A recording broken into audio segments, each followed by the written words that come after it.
Salut toi, sais-tu ce que sont la valeur et la concordance des temps? Si tu as cliqué sur cette vidéo, je suppose que tu vas en apprendre plus sur cette notion. Testons d'abord tes connaissances. Ton défi est de repérer toutes les erreurs dans le texte qui suit. Je courais à toute vitesse vers le ballon. Je pris possession du ballon. Je déjoue mon adversaire et il avait tombé par terre. Je me dirigeai ensuite vers le but et je ferai une passe à mon coéquipier. Et oui, c'était le but! Combien as-tu trouvé de fautes? Si ta réponse est 6, bravo, tu as réussi. En passant, as-tu remarqué que toutes les erreurs sont des verbes?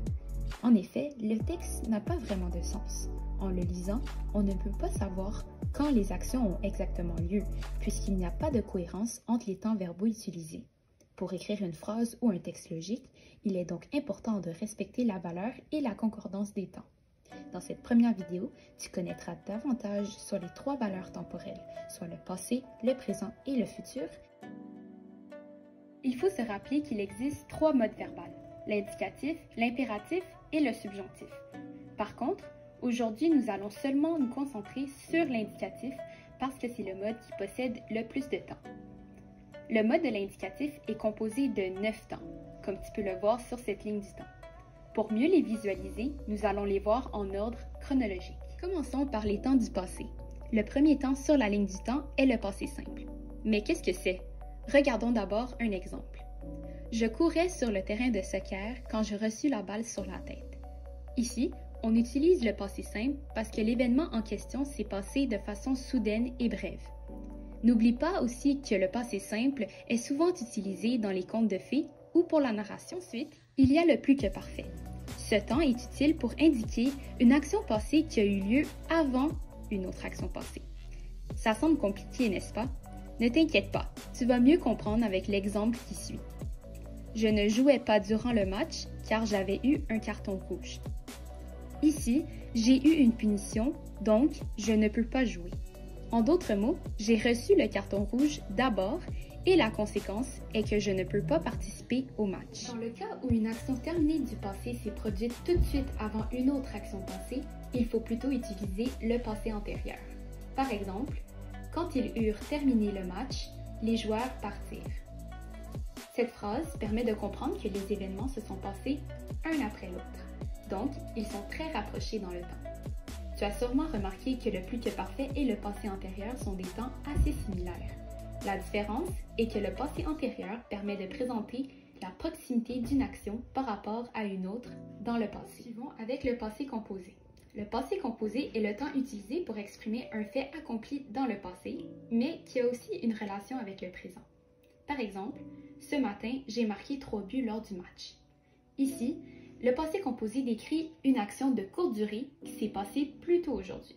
Donc, le lien avec le présent dans cet exemple est que l'action a eu lieu le jour même. Maintenant, quand on veut exprimer un fait accompli dans le passé, mais de plus longue durée, il faut utiliser l'imparfait. Regardons l'exemple suivant. Je continuais à jouer quand mon coéquipier s'est tordu la cheville. Ici, on utilise l'imparfait puisque je jouais avant, pendant et après que l'accident soit arrivé. Donc, l'action, qui est de continuer à jouer, se déroule aussi au moment où je le dis, c'est-à-dire dans le présent. Et oui, si tu regardes sur la ligne du temps, tu peux remarquer que l'imparfait est situé très proche de l'indicatif présent. Le vois-tu? Voici enfin ton temps verbal préféré, le présent. Comme tu le sais sûrement déjà, on utilise le présent pour indiquer une action qui a lieu au moment même où on le dit. Par exemple, je bois de l'eau pendant que mon coach explique le plan de match. Ici, les 2 actions se passent en direct, donc ce qui est dit représente en temps réel ce qui se passe. N'oublie pas que le présent peut aussi servir à exprimer une vérité ou une habitude. Passons maintenant aux temps verbaux du futur. Le prochain sur la ligne du temps est le futur antérieur. Regardons d'abord un exemple. Quand j'aurai marqué un but, je ferai une danse de célébration. Ici, le futur antérieur montre que mon but se produira avant ma danse dans le futur. Donc, il faut absolument que quelque chose se passe avant pour qu'un autre événement puisse avoir lieu par la suite.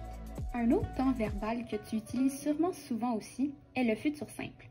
On l'utilise pour exprimer quelque chose qui aura lieu plus tard. Par exemple, nous finirons bientôt l'entraînement.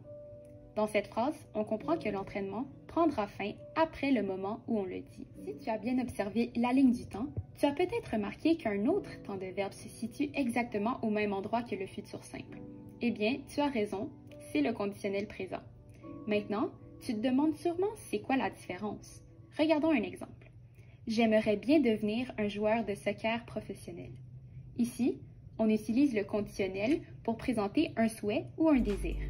Donc, quand tu utilises le conditionnel, c'est pour exprimer une idée qui est moins probable d'arriver dans le futur ou qui peut arriver sous certaines conditions. Voilà, nous venons de voir en rafale les 9 temps verbaux de l'indicatif.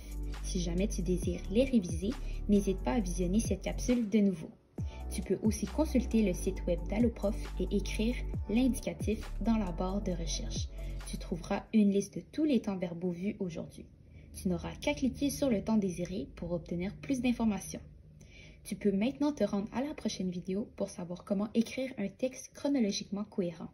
Ne lâche pas, tu pourras bientôt dire bye bye aux erreurs de concordance des temps. À bientôt!